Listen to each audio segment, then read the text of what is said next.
Alhamdulillahirabbil alamin.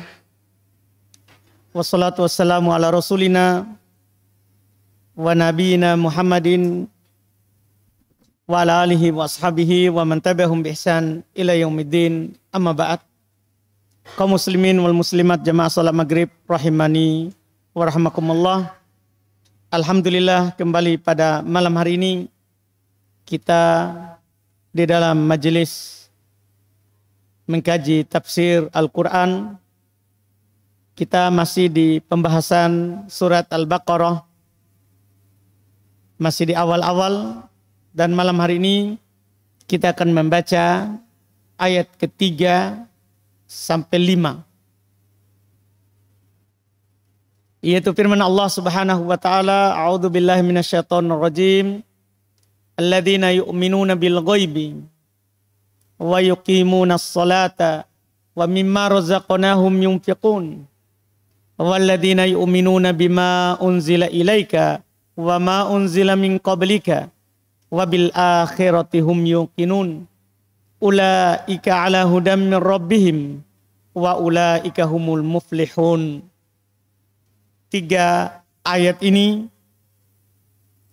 Allah Subhanahu wa taala menjelaskan kepada kita sifatnya orang-orang yang bertakwa yang disebutkan di ayat sebelumnya, ayat kedua. Iya, ketika Allah menyebutkan bahwa yang mengambil manfaat dengan Al-Quran dan menjadikan Al-Quran sebagai petunjuknya, Allah sebutkan merekalah yang bertakwa. Setelah itu Allah jelaskan sifat dan cirinya. Tentunya ini namanya tafsil ba'dal ijmal, rincian, istilahnya ulama tafsir. Penyebutan rincian setelah sebelumnya diglobalkan.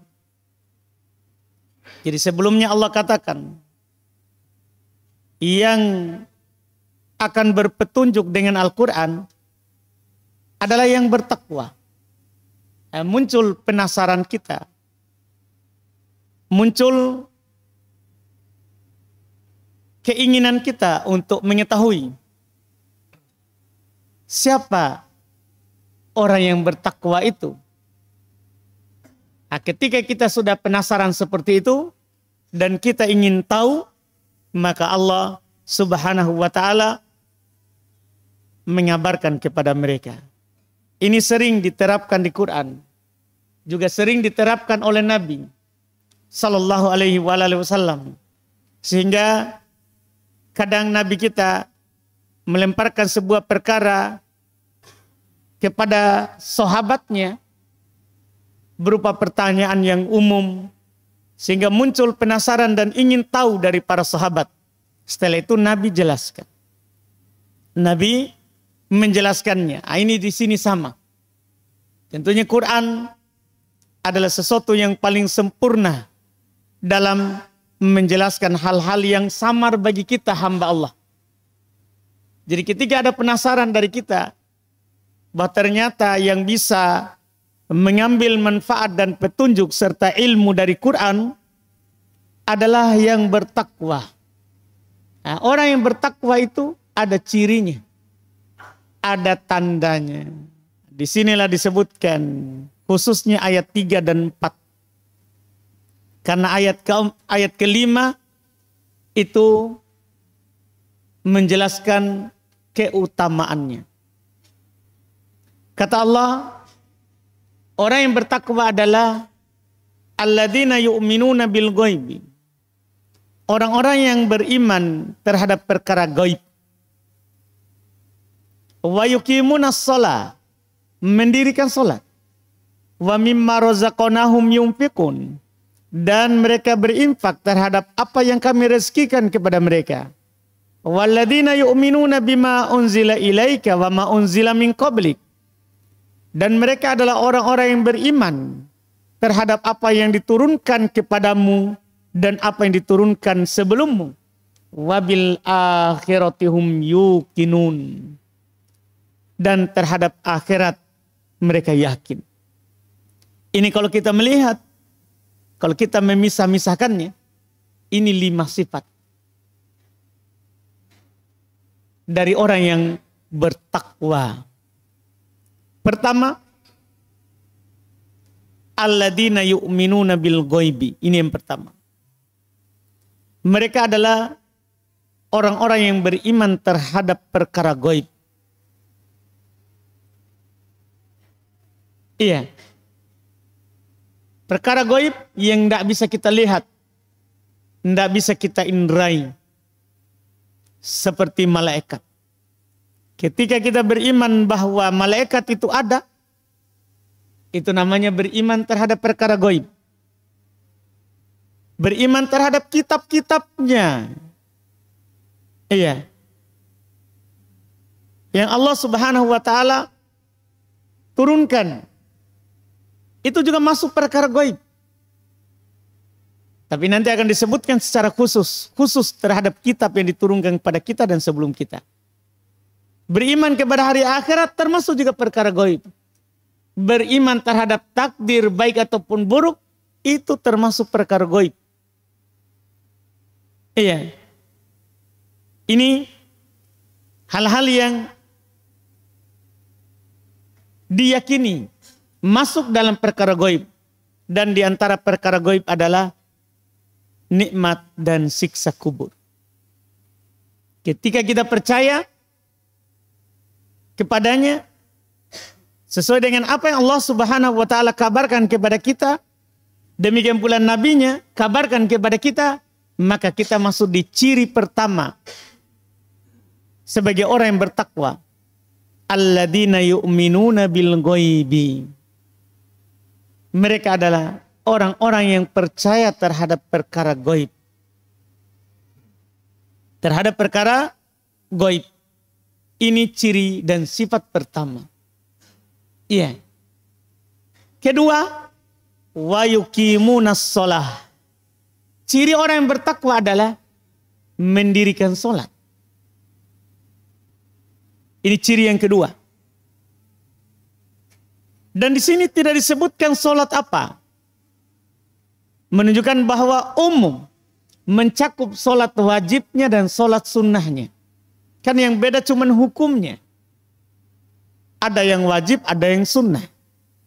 Tapi mereka mendirikan sholat. Ini ciri orang yang bertakwa. Iya. Mereka melaksanakan perintah Allah. Wa aqimus sholah. Dirikanlah sholat. Dan mereka mendirikannya. Juga mereka melaksanakan perintah Nabi. Sallu kama ra'aitumuni usolli. Sholatlah kalian sebagaimana kalian melihat saya sholat. Akhirnya kita sholat. Seperti Nabi sholat. Ketika takbir kita angkat tangan karena Nabi angkat tangan. Kita ruku, kita bangkit dari ruku. Kita sujud, bangkit dari sujud. Karena Nabi melakukannya. Iya, kita melakukan sholat 5 waktu. Dan kita melakukan sholat qobliyah. Kalau ada qobliyahnya dan ba'diyah, kalau ada ba'diyahnya. Kenapa? Karena Nabi anjurkan. Ini namanya wa yuqimunas shalah. Ini ciri orang bertakwa. Mereka melakukan perintah dengan mendirikan sholat. Ini sifat kedua. Ini ciri kedua. Ciri ketiga, wa mimma razaqnahum yunfiqun. Dan mereka berinfak terhadap apa yang kami rezekikan kepada mereka. Ini ciri orang yang bertakwa. Mereka menginfakkan apa yang Allah Subhanahu wa taala rezekikan kepada mereka. Iya. Makanya makin sempurna ketakwaan seorang, pasti makin rajin dia berinfak. Lihat Abu Bakar, orang yang paling sempurna ketakwaannya setelah nabinya. Maka dia berinfak dengan seluruh hartanya. Makin tinggi ketakwaan, maka makin akan tinggi infaknya kita. Karena ini ciri orang yang bertakwa. ciri orang yang bertakwa. Wa mimma razaqnahum yunfiqun. Mereka berinfak terhadap apa yang kami rezekikan kepada mereka. Ini juga mengingatkan kita bahwa apa yang kita punya itu rezeki yang direzekikan oleh Allah. Maka dengan rezeki ini kita akan dikategorikan sebagai orang yang bertakwa kalau kita berinfak dengan apa yang Allah rezekikan. Itu ciri ketiga, itu sifat ketiga. Keempat, walladzina yu'minuna bima unzila ilaika wa ma unzila min qablik. Mereka adalah orang-orang yang beriman terhadap apa yang diturunkan kepadamu, yaitu Quran. Mereka percaya Quran seutuhnya. Dan masuk juga yang diturunkan kepada Nabi, hadis yang sahih darinya. Karena Quran dan hadis sama-sama wahyu dari Allah. Sama-sama wahyu dari Allah Subhanahu wa taala. Kita beriman terhadapnya. Kita percaya apa yang dikatakan dalam Al-Quran. Dan kita percaya apa yang dikatakan dan dikabarkan oleh Nabi kita Muhammad sallallahu alaihi wasallam. Maka itu ciri kita sebagai orang yang bertakwa. Yang kelima, yaitu ciri terakhir dari orang yang bertakwa adalah wabil akhiratihum yukinun. Dan mereka yukinun, yakin bil akhirah, terhadap akhirat.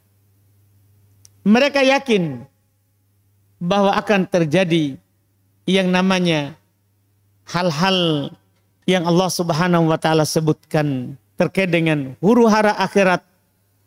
Adanya hisab, adanya surga, adanya neraka, adanya timbangan amalan, adanya sirat yang dibentangkan di atas punggung neraka jahanam, adanya telaga Nabi, adanya syafaat Nabi Shallallahu Alaihi Wasallam, adanya pembicaraan Allah Subhanahu Wa Taala dengan kita tanpa terjemah.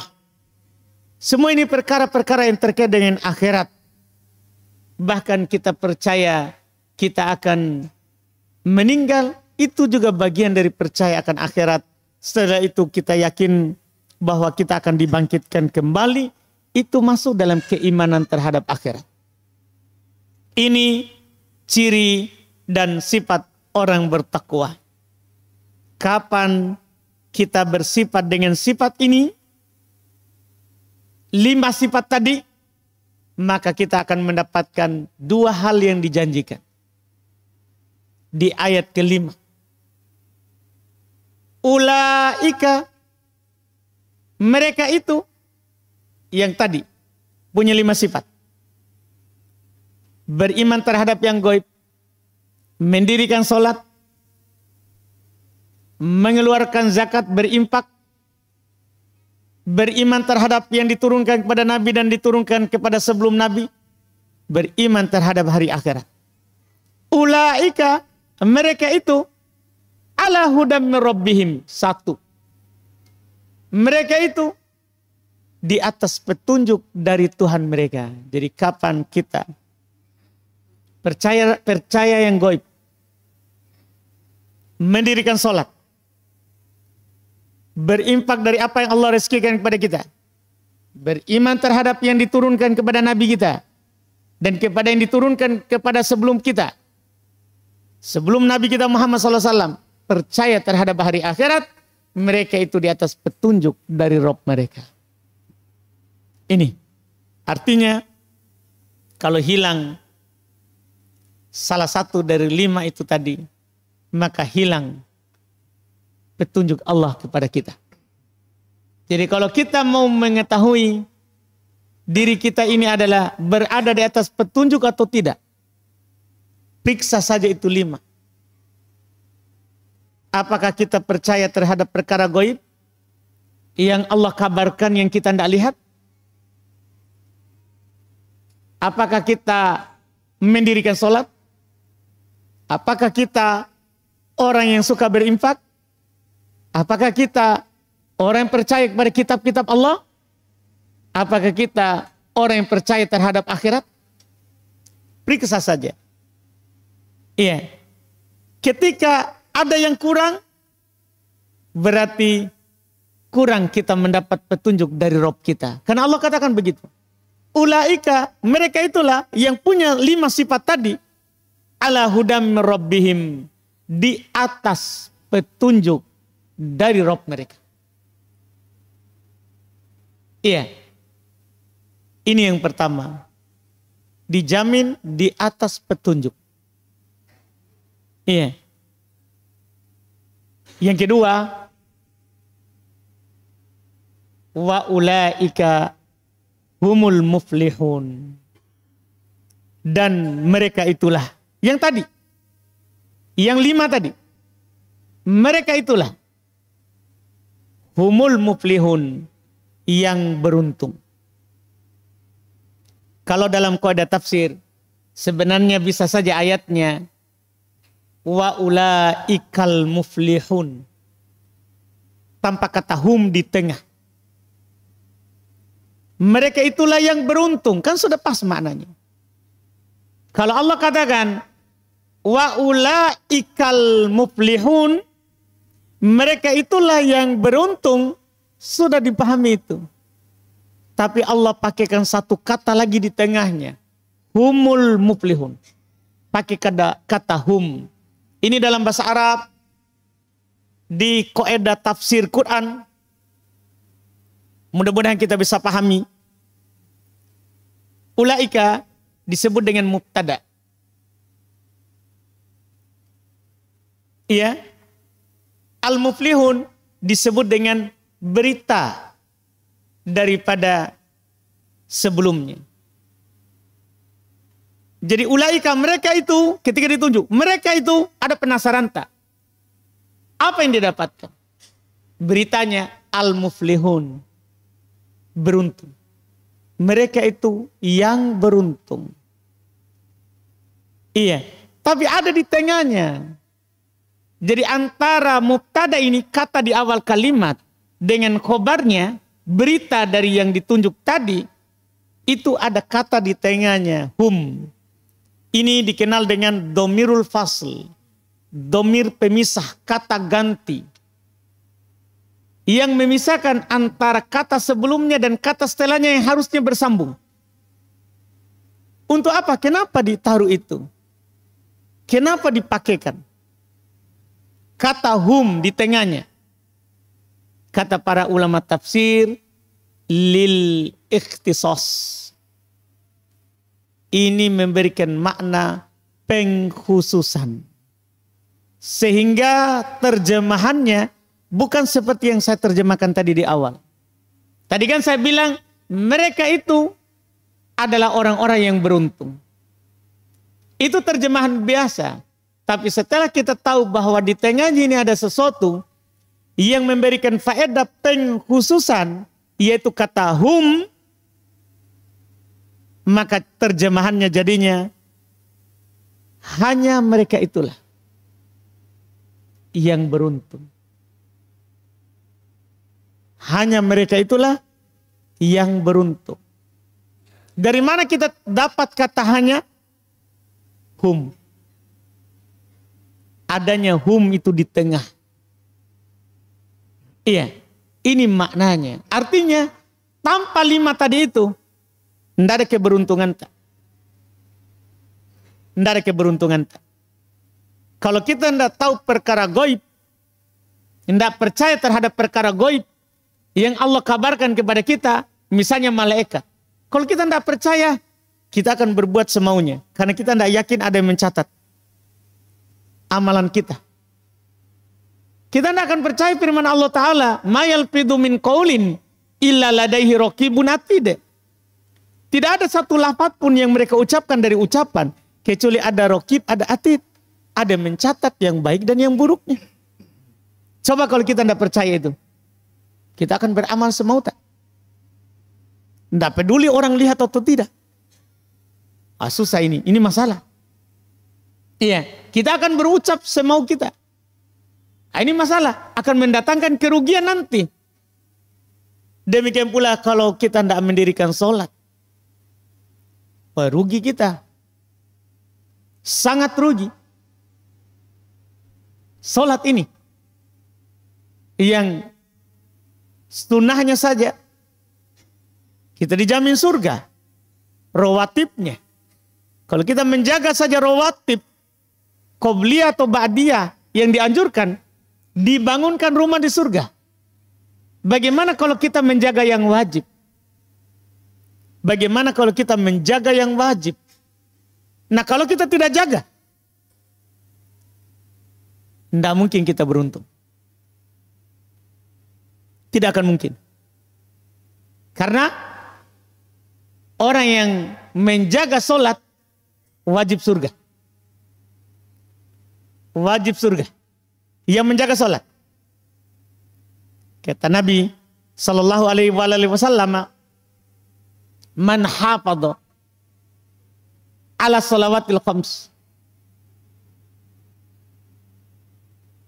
ruku'ihinna wa sujudihinna wa alima annahunna min indillah wajabat lahul jannah." Siapa yang menjaga sholat 5 waktu. Ini saja yang dia jaga. Sholat 5 waktu. Dia jaga rukunya. Dia jaga sujudnya. Dan dia yakin itu kewajiban dari Allah. Jadi dia lakukan bukan karena kebiasaan. Bukan karena temannya sholat. Tetangganya sholat. Bukan. Tapi karena dia yakin itu kewajiban dari Allah. Wajib surga. Dan kapan kita wajib surga? Berarti kita beruntung.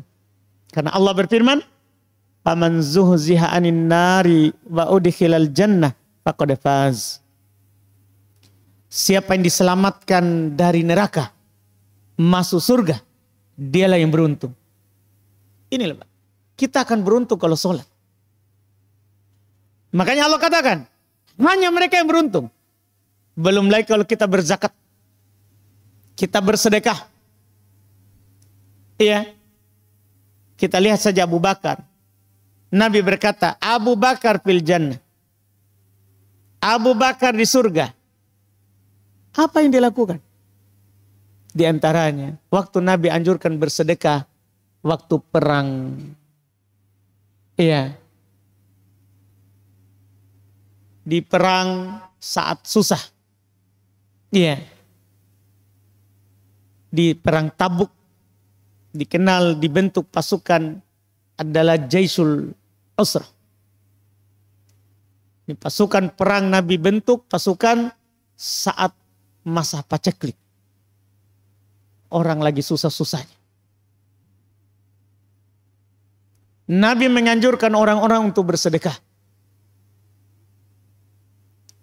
Abu Bakar datang membawa semua hartanya. Sebelumnya Umar datang. Umar sebelumnya sudah bilang, saya akan mengalahkan Abu Bakar kali ini.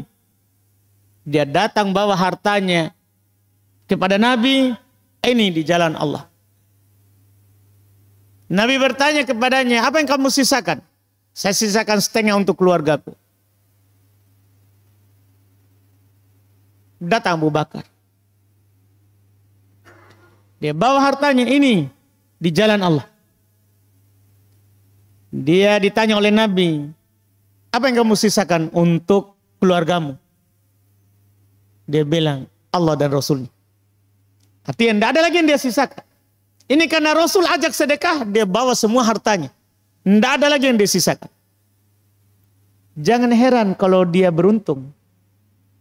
Kita mau beruntung tapi tidak percaya perkara gaib. Kita sholat malas. Zakat, sedekah, kita kikir. Tapi mau beruntung. Ini masalah. Iya, kita mau seperti Abu Bakar, tapi tidak berbuat. Ini kan masalahnya kita ini. Maka ini ayat menjadi pelajaran. Kalau memang kita bertakwa dulu, maka kita pasti ada 5 ini di diri kita kalau bertakwa. Setelah kita melakukan itu 5, maka kita akan diberikan 2 gelar oleh Allah. Gelar pertama, kita dijamin di atas petunjuk. Itu paling membahagiakan itu. Karena yang mengatakan kita di atas petunjuk Allah. Itu paling membahagiakan itu. Karena kita semua hidup di dunia ini pasti pengen di atas petunjuknya Allah. Bahkan di sana ada orang tidak di atas petunjuk. Ada orang tidak sholat. Tidak pakai baju dianggap wali di atas wali Allah. Dia bilang begitu. Tapi tidak sholat. Kenapa itu? Cukuplah menunjukkan bahwa berada di atas petunjuk itu kemuliaan. Karena diakui oleh orang-orang yang tidak punya itu. Ketika orang yang tidak punya itu sifat, kemudian mengakuinya, maka itu menunjukkan itu hal utama. Hal utama. Iya. Padahal dia tidak sholat. Iya kan? Kalau ditanya, kenapa dia tidak sholat? Bahwa itu sudah wali. Sholat itu bagi orang yang belum wali. Dia sudah sholat di Mekah. Ingat, badannya masih di situ, sholat di Mekah. Nabi saja sholat di Madinah, tidak pernah pergi sholat di Mekah, badan jasadnya. Jasadnya di Madinah, ya ke Mekah baru bisa sholat di Mekah. Wah, dia lebih tinggi daripada Nabi. Ini anehnya kan begitu. Pokoknya intinya, apakah benar pengakuannya itu? Lihat saja. Perkara goib percaya, sholat. Apakah dia bersedekah? Apakah percaya terhadap kitab? Di antaranya Quran ini. Apakah dia percaya hari akhirat? Ini yang paling terakhir ini yang Allah sebutkan. Di antara ciri mereka yang berada di atas petunjuk dan yang beruntung adalah wabil akhirati hum yuqinun. Mereka yakin terhadap al-akhirah. Perkara akhirat. Kenapa ini disebutkan terakhir? Apa faedahnya? Iya. Kenapa dia disebutkan terakhir? Kata Syekh Ibnu Utsaimin rahimahullah, ini ahammiyatul iman bil akhirah. Ini pentingnya itu beriman terhadap hari akhirat. Pentingnya kita percaya bahwa kita ini di kehidupan dunia ini akan meninggal dan akan dibangkitkan. Kenapa? Kenapa ini penting? Kata Syekh Ibnu Utsaimin rahimahullah, li'annal imana biha huwallazi yab'atsu 'alal amal. Karena beriman terhadap hari akhirat, dialah yang akan membangkitkan kita ini untuk beramal. Kalau kita tidak percaya hari akhirat, kita akan tidur nyenyak. Kita akan berduduk santai. Kalau kita tidak percaya, kita akan dibangkitkan. Yang membuat kita bangun di tengah malam. Yang membuat kita bangun di sholat subuh saat kita nyaman-nyamannya tidur. Apa? Karena kita percaya, saya akan dibangkitkan. Jadi hal yang membuat kita percaya perkara gaib, itu karena keimanan kita terhadap akhirat. Hal yang membuat kita sholat, itu karena percayanya kita terhadap hari akhirat. Hal yang membuat kita berinfak apa? Karena kita percaya akhirat. Kenapa kita percaya Quran? Kita amalkan isinya. Apa jawabannya kira-kira? Karena kita percaya akhirat. Kenapa orang di sana ada orang berlomba-lomba baca Quran? Walaupun dia tidak tahu maknanya. Kalau kita bertanya satu persatu orang itu, dia akan jawab, saya mau pahalanya. Kenapa dia mau pahala? Kapan dia mau ambil? Di akhirat. Maka tidak salah ini. Kenapa ini jadi puncak? Ini jadi sifat terakhir. Sifat penutup dari orang-orang yang beruntung. Dari orang-orang yang berada di atas petunjuk. Karena ini adalah kata Syekh Ibnu Utsaimin, alladzi yab'atsu 'alal amal. Inilah yang membuat kita berdiri, bangkit untuk beramal. Ini dia. Iya. Kalau tidak ada ini, maka orang-orang yang sakit keras di sana tidak akan mau sholat di akhir hidupnya. Tidak akan mau bagi-bagi saat sakit. Bayangkan, dia sehat, tidak ada bagi-bagi. Tidak ada. Dia tidak ada bilang, kasih si fulan sekian, kasihkan ke sana sekian. Tidak ada. Orang sehat, Pak. Susah. Tapi kenapa kalau orang sakit?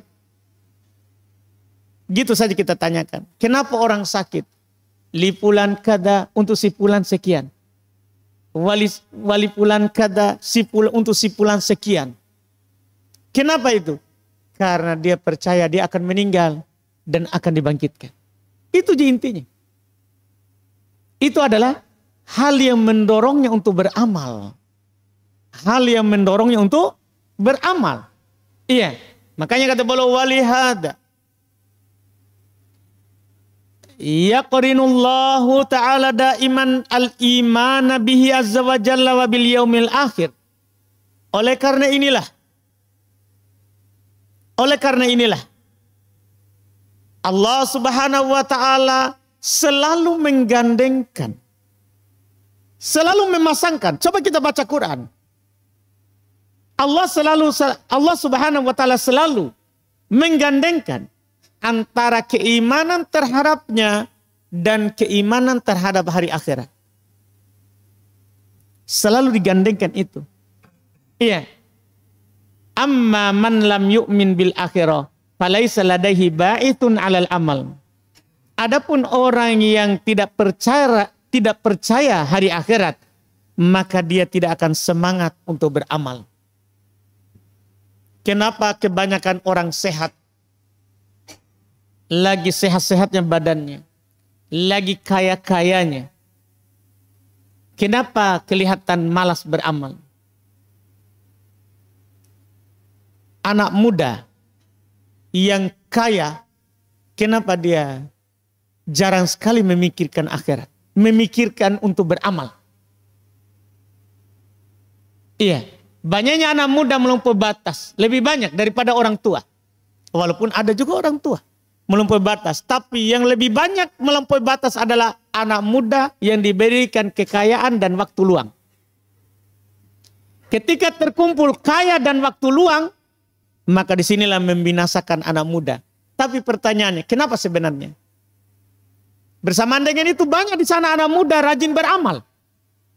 Rajin beramal. Tapi banyak yang tidak. Kenapa sebenarnya? Pertama karena angan-angannya tinggi. Masih lama hidupnya. Jadi tidak ada akhirat. Keyakinan di situ sudah kurang. Dia kira masih lama dia hidup. Jadi masih lama mati. Maka ada di sana. Mumpung masih muda ayah. Nah, ada orang bilang seperti itu. Iya.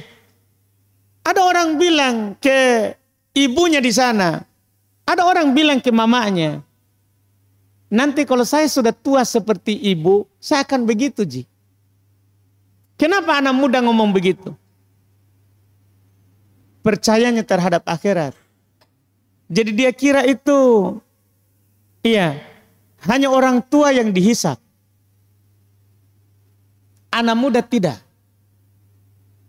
Dengarkanlah hadits riwayat Imam At-Tirmidzi, Imam Ahmad juga dan selainnya. La tazulu qadama 'abdin yaumal qiyamah hatta tus'al. Tidak akan bergeser kaki seorang hamba pada hari kiamat. Seorang hamba tua muda, laki-laki perempuan, anak, bapak, ayah, ibu, semua ditanya. Tidak akan bergeser kakinya seorang hamba sampai ditanya an umrihi fi ma'afnah, tentang umurnya di mana dihabiskan. Yang kedua ini saya mau kasih tahu ki. Wa an syababihi fi ma'ablah, tentang masa mudanya di mana dia usangkan. Memang umur kita akan ditanya secara umum. Tapi karena pentingnya ini masa muda dikhususkan. Padahal masa muda termasuk umur. Termasuk umur, Pak. Di awal kita akan ditanya. Kita tidak bergeser surga atau neraka. Tidak akan bergeser kaki kita. di hari kiamat, di padang mahsyar. Kecuali setelah kita ditanya tentang umurnya dulu. Di mana dia habiskan. Setelah itu, padahal ini yang kedua ini masuk di umur. Tapi dikhususkan karena banyaknya yang bermasalah di umur saat usia ini. Kata Nabi, wa an syababihi fima ablah. Tentang masa mudanya, di mana dia usangkan. Di mana dia usangkan itu masa mudanya. Itu ditanya. Jadi jangan sampai kita nanti, saya Pak, kalau sudah mulai putih jenggot seperti Bapak, saya akan pelihara jenggot. Iya. Atau anak perempuan, nanti Bu, Ayah, kalau saya sudah seperti kita tuanya, saya akan pakai cadar. Biarkanlah saya dulu bebas ini. Saya ini kan masih gadis. Biarkan saya pakai jilbab yang mencekik leher hampir-hampir mati. Iya. Ini masalah harus kita pahami bahwa muda itu ditanya. Itu ditanya khusus. Ditanya khusus itu masa muda. Jangan kira kita tidak ditanya tentang itu. Makanya disinilah. Tapi yang kita inginkan adalah kenapa sebenarnya banyak kelalaian di anak muda. Ini dia. Dia itu percayanya akan meninggal itu masih lama. Dia kira begitu. Dia tidak dengar mungkin berita banyak anak muda juga mati di sana. Dia tidak sadar itu. Iya.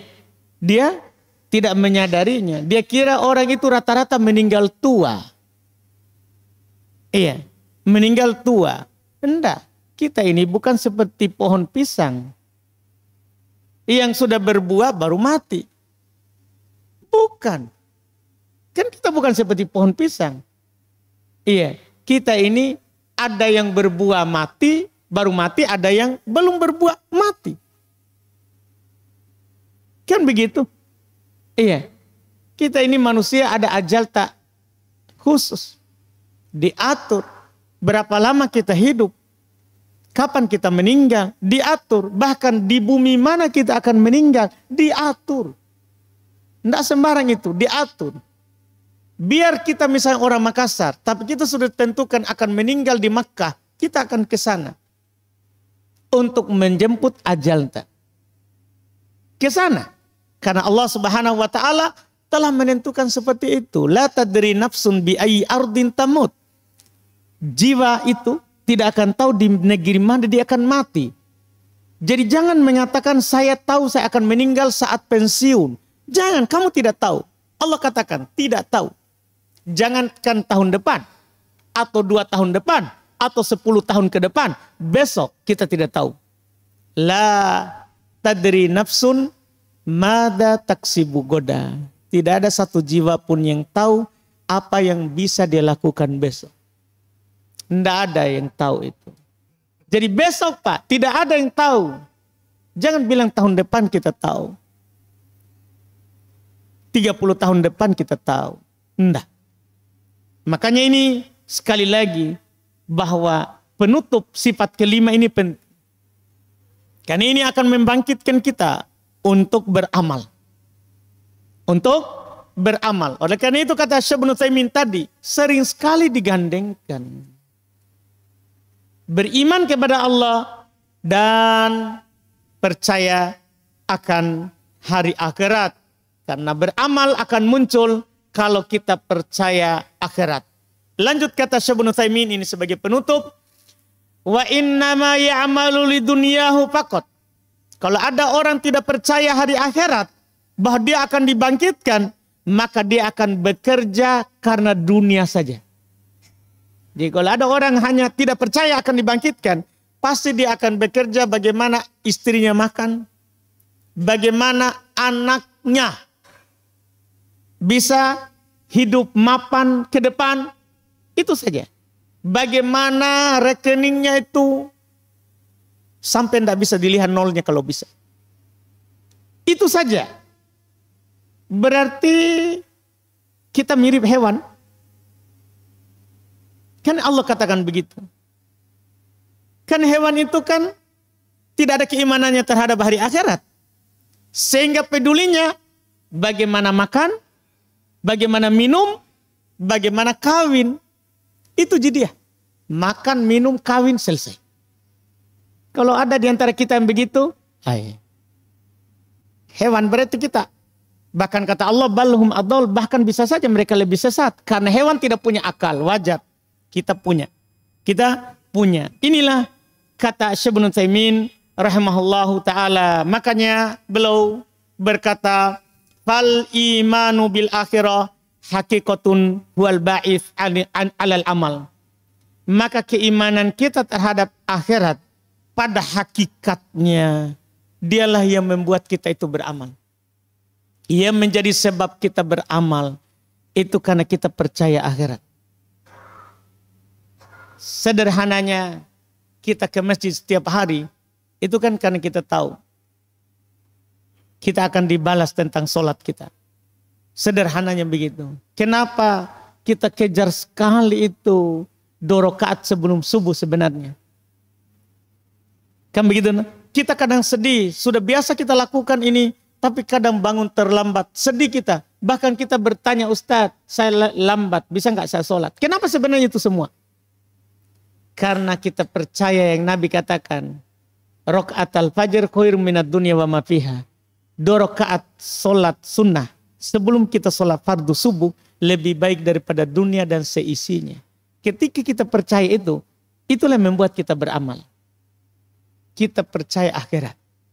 Nah, ini alhamdulillah ayat ini Masya Allah.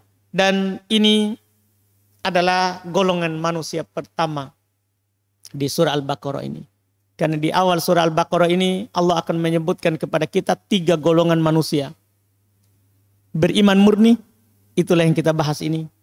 Kafir murni, itulah nanti di 2 ayat berikutnya.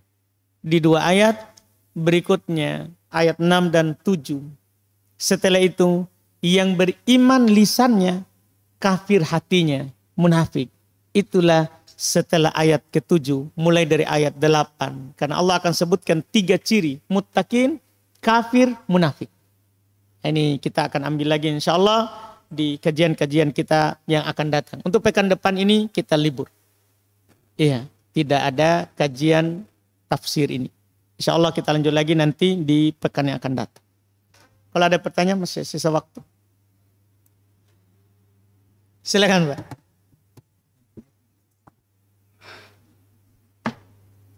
Sambil menunggu mic Pak, ini saya bacakan dulu ini pertanyaan kertas. Ustadz, setiap ada konflik suami selalu menyuruh saya pulang kampung. Dan akhirnya saya pulang kampung. Sudah 4 bulan saya pisah rumah. Apakah ini sudah termasuk talak 3? Karena sudah tidak ada komunikasi lagi. Apa yang harus saya lakukan? Karena saya sudah tidak dinafkahi jauh sebelum kami pisah rumah. Pertama, ucapan ketika konflik atau marah. Ucapan pulang dulu kamu ke rumah orang tuamu, itu namanya talak. Dan talaknya talak 1. Talaknya adalah talak 1. Itu disebut dengan talak kinayah. Talak yang dikinayakan bahasanya. Ini sudah masuk talak ini. Tapi talaknya talak 1. Dan talak 1 ini masih wajib si suami menafkahinya. Itu bedanya talak 1 dengan talak 3 Pak. Jadi ketika kita mentalak 1 istri kita, kita tetap wajib kasih biaya hidupnya. Yang biasa kita kasih sebelum talak. Iya. Dan kita dalam talak 1 ini, dalam hukum Islam, diberikan waktu untuk rujuk 3 kali haid. Bukan 3 bulan ya, 3 kali haid. Kenapa perlu kita mengatakan 3 kali haid? Karena kadang ada orang haid 2 bulan sekali, berarti 3 kali haid, bukan 3 bulan. Kecuali orang yang sudah ais, orang yang sudah menopause, tidak ada lagi haid. Maka ini baru dihitung 3 bulan. Adapun orang yang masih haid, yang dihitung darah haidnya. Jadi dia diberikan waktu untuk rujuk 3 kali haid. Kalau dia tidak rujuk, maka seperti kasus ini yang ditanyakan, dia tanyakan ke suaminya, gimana kita lanjut talak atau tidak? Kalau dia bilang lanjut, berarti jatuh lagi talak 2. Dan dia punya kesempatan yang sama di talak 2 itu. 3 kali haid lagi. Kalau dia tidak rujuk juga, itu dia tidak datang, minta maaf kepada istrinya dan berhubungan badan, maka disitulah nanti jatuh lanjut talak 3. Dan kapan talak 3, masih ada lagi kesempatan untuk rujuk 3 kali haid pula.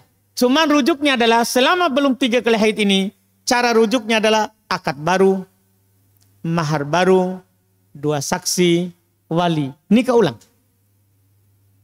Tapi kalau sudah keluar 3 kali haid, maka tidak boleh lagi rujuk. Kecuali setelah mantan istrinya tadi menikah dengan orang lain dan qadarullah pisah. Takdir misalnya dia sudah menikah ternyata pisah. Apakah pisah meninggal atau pisah cerai lagi. Dan suami yang dulu ingin kembali dengannya. Maka ini boleh. Adapun untuk langsung akad tidak lagi. Jadi harus ada pernikahan yang terjadi terhadap istrinya. Ini masalahnya. Jadi ini yang dilihat tadi. Jadi kalau kita bertanya apakah terjadi talak, talak. Tapi lanjutannya masuk talak 3, tidak. Itu talak 1. Itu adalah talak 1. Wallahualam. Silakan. Bismillahirrahmanirrahim. Ustaz, terkait dengan Al-Quran. Al-Quran itu tersusun atas huruf-huruf hijaiyah. Di mana dalam huruf itu ada ketentuan-ketentuan dan syarat-syarat yang mengikat, Ustaz. Seperti cara mengeluarkan huruf itu dan sifat-sifat hurufnya. Nah, sebagian kalangan menganggap bahwa membaca Al-Quran itu adalah tidak terlalu prioritas dalam hal seperti ini. Artinya, yang penting saya bisa baca, apakah benar atau salah, Allah Maha Pengampun dan kita mencari rahmatnya. Itu pandangan sebagian kalangan seperti itu, Ustaz. Nah, dalam kaitan seperti ini, apakah ada orang yang dilaknat oleh Al-Quran dalam artian dia membaca Al-Quran tapi dalam maknanya dia selalu berarti yang kayak menghina Allah lah, seperti itu, Ustaz. Karena berubah makna akibat cara penyebutan hurufnya yang salah. Nah, dulu saya diajarkan juga oleh beberapa guru ketika mulai membaca Al-Quran itu. Dan ketika saya mencoba mengkoreksi bacaan itu, ternyata banyak bacaan-bacaan yang saya alami salah, Ustaz. Nah, bagaimana? Apakah guru-guru ini yang dulu mengajarkan saya ikut bertanggung jawab atas kesalahan yang saya lakukan? Dan apabila saya tidak merubah itu, bagaimana kondisi yang akan saya hadapi di kemudian hari di hadapan Allah sebagai hujah saya di hadapan Allah? Makasih, Ustaz. Baik. Jadi yang pertama, kita itu wajib membaca Quran sebagaimana diturunkan. Iya, ini sudah diisyaratkan oleh Nabi, Pak. Dan Quran ini adalah riwayat yang diriwayatkan oleh Jibril dari Allah langsung, kemudian dari Jibril ke Nabi kita, dan Nabi kita sampaikan kepada sahabat. Dan kita wajib baca seperti diturunkan. Itu kewajiban, Pak. Sehingga kita wajib mempelajari Al-Quran seperti yang diturunkan. Kalau kita membacanya tidak seperti yang diturunkan, maka dilihat. Apakah kita sudah memang bersungguh-sungguh untuk mempelajarinya, ternyata guru itulah yang kita dapat. Maka kita dimaafkan. Tak ada pun kita ada guru yang bisa mengajarkan kita Quran dengan lafaz yang benar. Kemudian kita bilang, itu tak terlalu penting. Berarti kekurangan di kita. Ada guru tapi kita tidak memperbaiki. Kita tahu diri kita salah tapi kita tidak benarkan. Berarti kekurangan kita.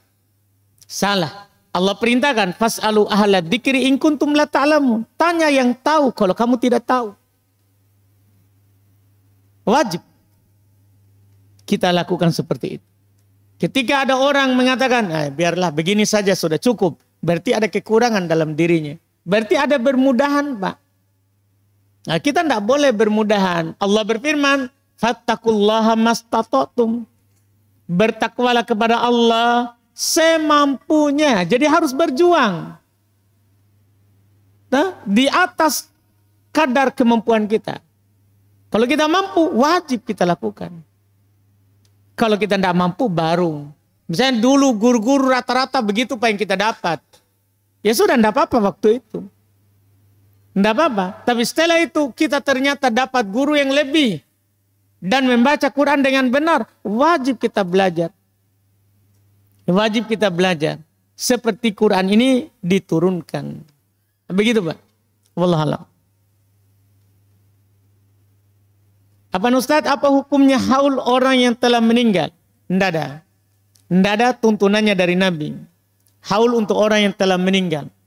Karena Nabi SAW tidak pernah melakukan haul dari istri yang beliau cintai, Khadijah, yang jasanya lebih utama dan mulia dalam Islam.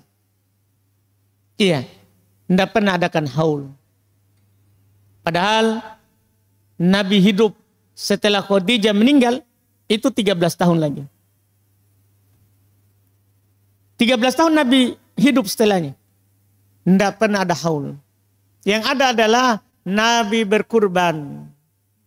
Dan dia masukkan keluarganya yang telah meninggal juga.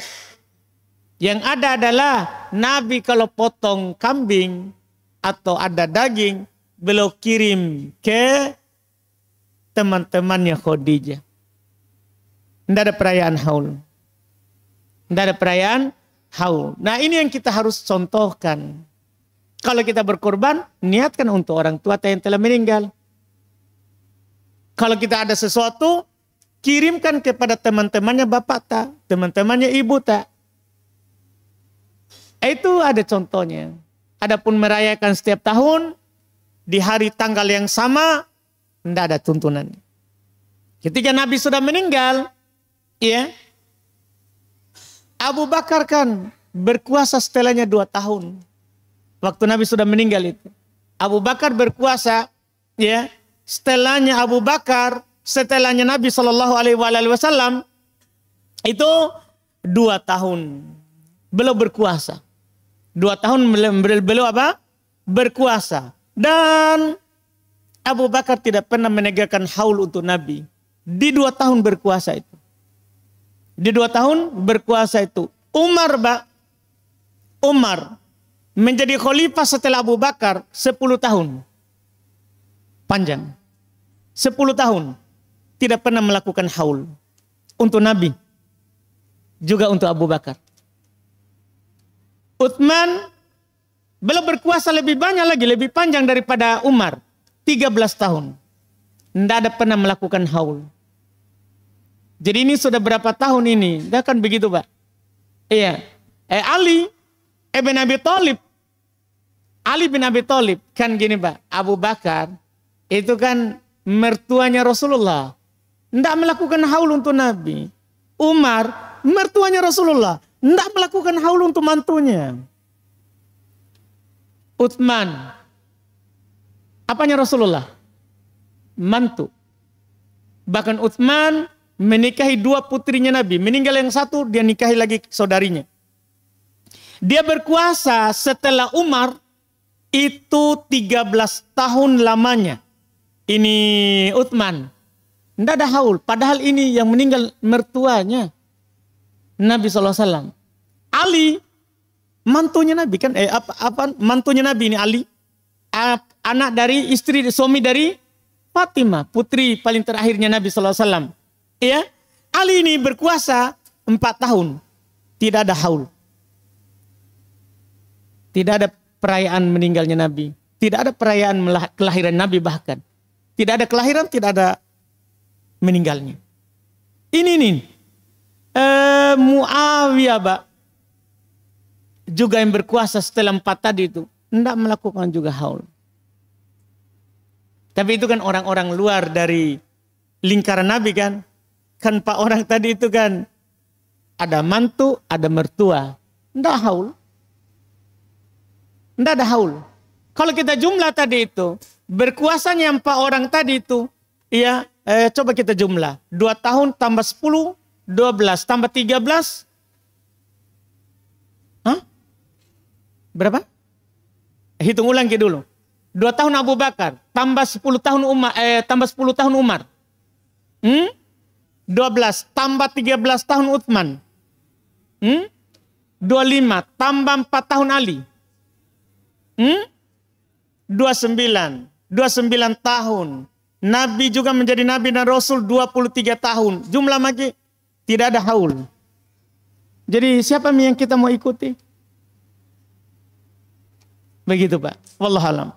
Ya, ini saya cuma mau menyingkap kepada kita apa hakikatnya itu haul. Seandainya itu baik, siapa yang lebih semangat Pak? Kita pernah nggak berinfak seluruh harta seperti Abu Bakar? Siapa yang pernah? Kan begitu baru kita mau bilang, kan kebaikan ini saya semangat melakukan itu. Kalau seandainya itu kebaikan, mereka duluan. Mereka duluan. Kalau seandainya kebaikan. Tapi karena mereka tidak berlomba-lomba ke situ, tidak potong onta padahal mereka punya, maka itu bukan kebaikan. Lau kana khairan lasabakuna ilai. Kalau seandainya itu kebaikan, mereka mendahului kita dalam hal itu. Pasti itu Pak. Karena mereka jauh lebih bersemangat daripada kita ini. Kita ini sholat tak saja. Masya Allah masbuk tak. Susah sekali 40 hari tidak masbuk. Begitu. Iya. Di sana ada orang 20 tahun tidak pernah masbuk. 20 tahun. Iya. Kita sudah berbangga-bangga dengan itu. Pokoknya intinya kalau itu baik, mereka duluan Pak. Mereka itu duluan. Ini diantara catatan saya untuk menunjukkan bahwa itu bukan hal yang baik. Untuk hal yang tadi itu. Wallahualam. Waktu habis ya. Kita cukupkan, mohon maaf ini yang terakhir tadi agak panjang. Karena tidak bisa digantung ini. Kita harus punya alasan kuat. Kenapa tidak kita haul? Kenapa tidak kita haul? Harus punya alasan kuat. Kalau tidak orang akan ketawain kita. Dan kita juga tidak yakin terhadap apa yang kita lakukan. Jangan-jangan mereka yang benar. Kan begitu. Iya, wallahualam. Kita cukupkan. Subhanakallahumma wa bihamdik. Asyhadu an la ilaha illa anta astaghfiruka wa atubu ilaik. Assalamualaikum warahmatullahi wabarakatuh.